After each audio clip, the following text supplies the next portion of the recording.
To Matheson, quickly up for Trocheck.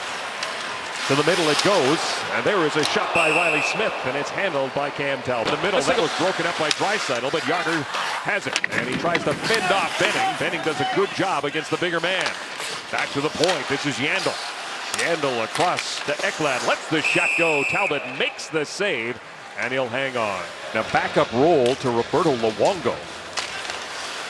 And he has been the man lately with 5 straight wins. His team down by 1. Talbot keeps it that way. Petrovic keeps it in for Thornton. Thornton centering pass. He hits Sevier with it. Sevier turns right out in front. Oh, what a save by Talbot on Sean Thornton. Tied up there by Clefbaum. Sevier behind the net, out in front for Jokinen. Backhand. They jam away. Talbot had sealed the door. Can't control it. Scarboza. Scarboza snaps a shot. Second chance denied.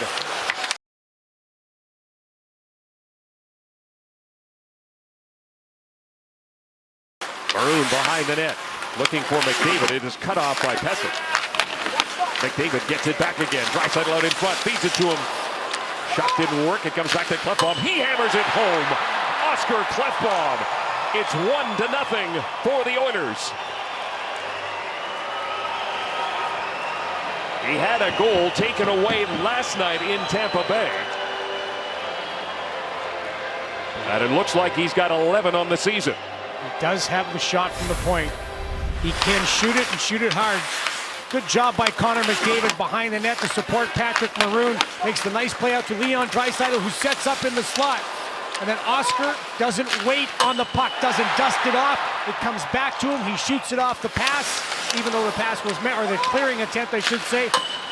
That doesn't give Reimer a chance to reset and find the puck, and the Oilers are up early, 1-0.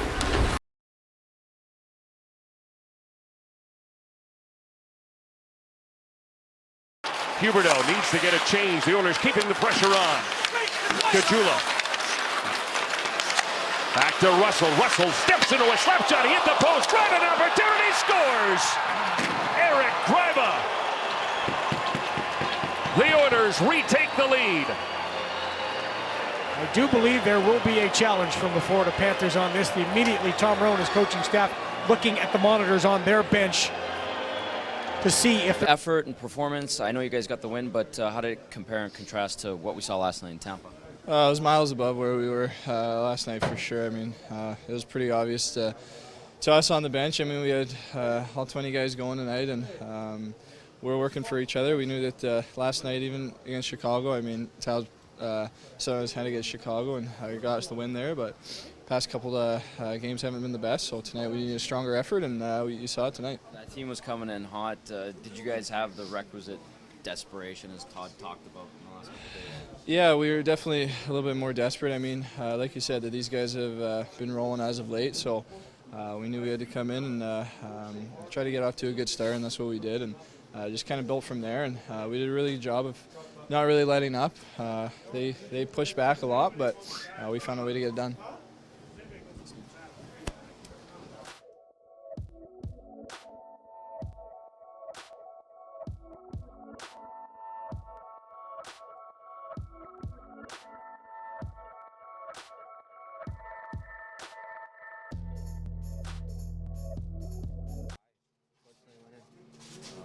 Sector went down, so that kind of whole jumble of defensemen, guys playing with different people.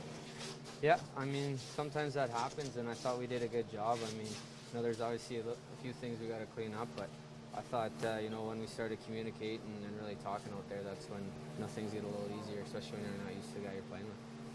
Pretty wide open game, end-to-end, lots of chances for both teams. Yeah, I mean, I think they're a team that transitions the puck better than most, and then their east to west games they can make plays through you. So they got high in talent, and I thought we did a pretty good job. There's areas we clean up, but they're a talented group and they're playing well right now. So I thought we really answered the bell there. You have to do that. What Todd was saying, it's time to some of these teams you're playing against are hungrier than even you are to try to make the playoffs, and you have to recover your game from winning. Yeah, I think so. I think internally we weren't real happy with the way the last two games went, and obviously the one in Tampa, You know, I thought we just got out competed in the little areas, and I thought right from the start we didn't let that happen. You know, we really went after. You know, we tried to make it tough on their defensemen, got pucks deep, and I thought our forwards did a real good job backtracking.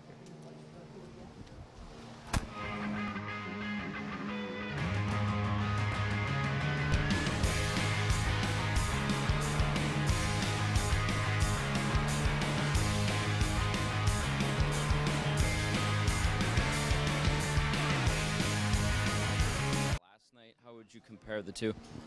I think we played a better game today overall. I mean, 5-on-5, I think we played a very solid game. But I mean, they got some momentum in the power play, so it's very easy to get frustrated when I think we played a solid game, but it's still even coming out in the third. But I think we stick to our game plan and played a very solid third period, and it was nice to see Rusty score that game-winning goal. So it feels really good right now. Doesn't get 3 goals in a game very often. The first time this year the defense has got 3 goals. So. No, it was a good game to do it. I mean, it's tough to play those kind of games when we lose a defenseman pretty early in the game, but I think we played a really solid game in the back end. I mean, it feels like we have a decor who's in a really good shape, so playing those kind of minutes just help us.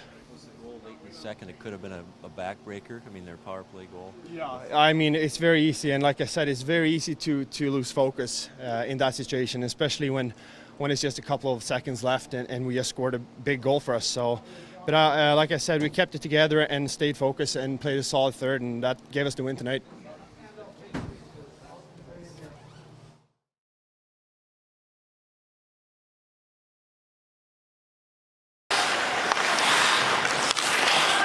Nugent Hopkins with Eberle out in front. Drop pass. Lucic shot. Stop. Side of the net. Nugent Hopkins trying to bang it home. He does. Brian Nugent Hopkins gives the Oilers back the lead.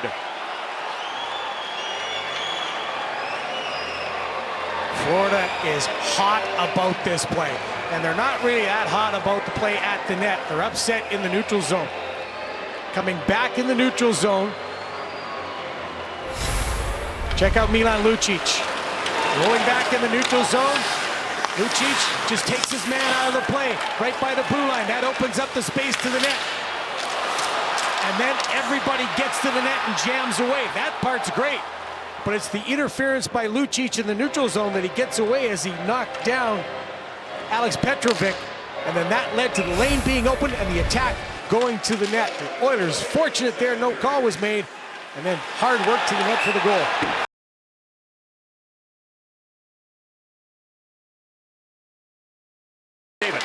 McDavid with Draisaitl. McDavid drops for Draisaitl. Draisaitl across. Upstairs, Chris Russell. His first goal in 61 games has given the Oilers back the lead.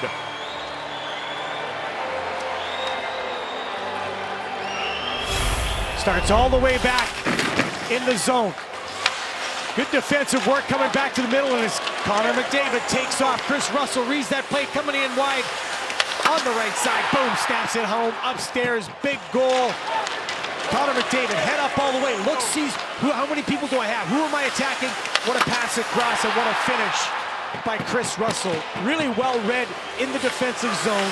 And then Leon Draisaitl following the play, knowing Chris Russell was there as well. Chris Russell yelling for the puck. Getting his first goal of the year, and it looks Letestu sends it around the boards. You know, obviously, if you were at the game last night and then showed up and watched this one, it was 2 different teams. So we figured we had about 11 players last night. Tonight we had 20, and it takes that much to win at this time of the year. So the message got through. Happy that the leaders took care of a few things. Got tremendous games from guys that had a lot of trouble last night. So it's in them. You just got to get it out every night. Certainly shooting the puck way more. Yeah, he had a tremendous night, and that's what we need from him all the time. Now, with that said, it's hard to be perfect. We got Wayne Gretzky with us, and he didn't have a perfect night all the time. There was the odd one that didn't go his way, but good players recover from it and learn the lessons quick. And I thought that line was much, much better tonight. A goal that he hasn't got a lot of this year, but really close to the net. Yeah, in the paint, and a rebound, outnumbered rush that we finally scored on. We had a few others tonight that we probably looking to pass a little too much, but big goal. 3 goals by defensemen tonight. Active, which usually doesn't happen when you're down a D for half the night, but we still find a way to activate them and get them up on the rush. Clough had a great shot, so nice to see them contribute. Badly hurt his Sekra. Well, bad enough he didn't finish the game, but I think it's more a soft tissue muscle thing than anything else, so we'll see how he is tomorrow. And Russell jumping up into the play. It's hard to believe he's got the puck a lot, but it's hard to believe that was his first goal later. He's had some chances, earlier in the game on, I don't know if it went to Cassian or Greiba, whoever scored that goal, hit the post. So he's had some tough luck when it comes to offense and finishing, but made no mistake with his shot. He put it in the right spot. It's a tough team to play. They're wide open, entertaining. They got the puck and they go. Well, they don't play defensive. They have, well, I wouldn't say that. They have size, and the size can move, which makes it hard, and they protect a lot of pucks. So if you're not sharp, if you get lazy at any point, they can certainly attack quickly. The second period looked like it might have been a backbreaker with 4 seconds. Well, we talked about that. One of the things we said, if we woke up this morning and we knew all 20 guys would be playing the way they were at the end of the second and it was tied, would we take that? And we all agreed we would, so let's get back at it. And it doesn't matter how they got the third or when.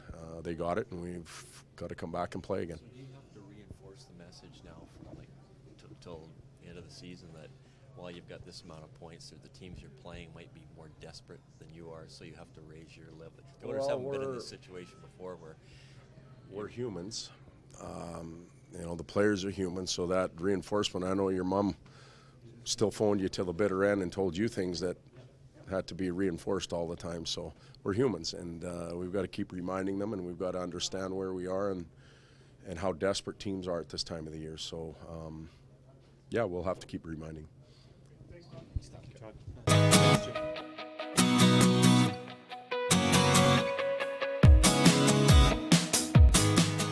Welcome back for part 2 of Ask an Oiler, presented by Sportsnet, joined by Wayne Gretzky. And I know there's so many great stories when it comes to the boys on the bus. Is there a favorite one you have? Brian from Prince George is wondering. Yeah. Every story in there was fun. And as you could see, it was a real show. It was one of the first reality shows, really. The cameras were everywhere and the players didn't mind.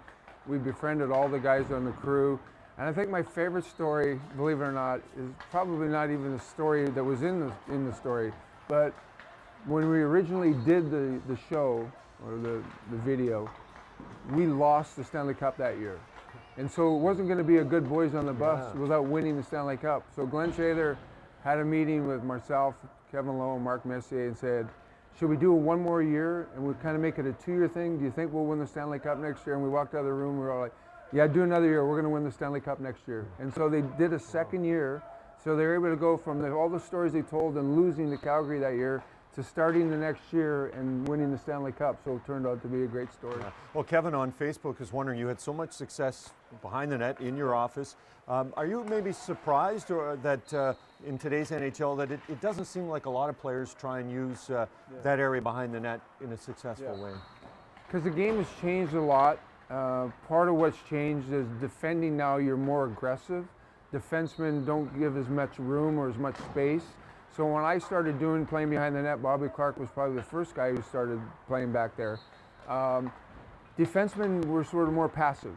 And you could use that net as kind of a guide to a pick from the defenseman. Now, if you go behind the net with the puck, you can see clearly there's one guy comes right at you. You don't have time to stand back there now. So the game has changed in that sense.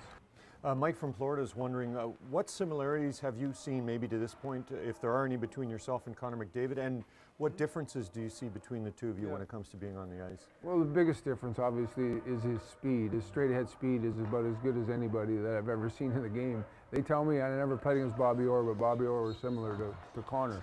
I think the biggest similarity is that as much as we accomplished as individuals, the team and winning the championship is the biggest goal and the ultimate goal. And I think Connor has the same mindset as I did, that each and every guy in the team is important, whether you're a fourth line guy or the top defenseman.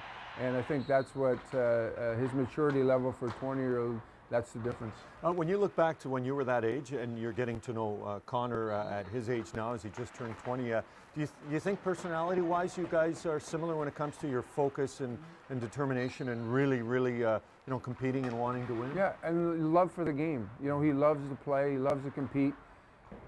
I think when you're that good of a player, that at 14 and 16 and 18 and 20, everybody wants to see you play. And everybody wants to be there because, and even me as a fan, when I go to the games, I know that he's going to do something special to bring you out of your seat. And that's fun to see. So he has a real love for the game. Mark Messier used to say, you know, there's not one thing I don't love about hockey. I love being around the guys, I love competing, I love the practice, I love traveling with everybody. And if you have that mindset, you can play for a long, long time. You've competed in some of the outdoor games, whether it's, as alumni. What do you like most about the outdoor games? Well, first of all, I wish they were around when we played. I think it's a great experience for not only the fans, but I think the players really enjoy them. And it's really something different, it's unique, it takes you back to your roots, as a kid when you were outside playing on ponds and lakes and backyard rinks. I think it's just wonderful for the sport, and I really like them. Some people say we have too many. I think we don't have enough. I'd like to see them maybe try to do an all-star game in an outdoor venue and really go throw back to the clock, But I think they're good for the game, and I think the players embrace them, and the fans seem to really love them. Wayne, we just got some rapid-fire questions to finish with. Is there anything you're afraid of? Flying. Black or white tape? Black. Favorite song? Oh, Cuts Like a Knife. Brian Adams will love that. That's good. Favorite cartoon as a kid? Scooby-Doo. Last movie you watched? Founders. Favorite athlete, hockey or non-hockey? Favorite hockey player of all time was Gordie Howe. Favorite athlete? I can't pick one because I loved watching George Brett and I loved watching John McEnroe. Favorite food? Polish. Best road city? All of them. Best part of playing in the NHL? Everything. Yeah. Wayne, really appreciate this. All right, man. My Thanks pleasure. a lot. Thank Wayne you. Gretzky as part of Ask an Oiler, presented to you by Sportsnet.